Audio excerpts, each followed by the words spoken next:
Good morning mga kabsat.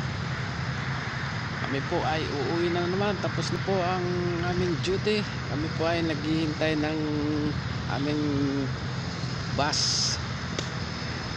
Yan po.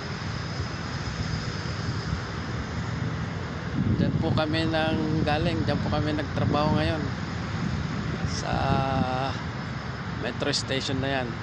Dito po kami sa MOQ, Mall of Qatar.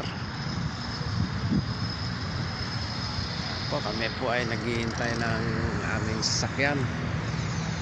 Ayan po. Morning po sa inyong lahat.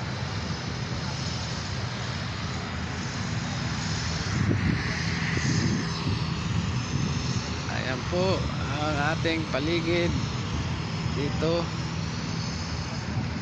sa Mall of Qatar. Kami po ay naghihintay ng aming sasakyan. Habang naghihintay ay binibidyohan ko ang aking mga kasama. Ayan po ang mga kasama. Ito po, hanggang dito na lamang po. God bless po.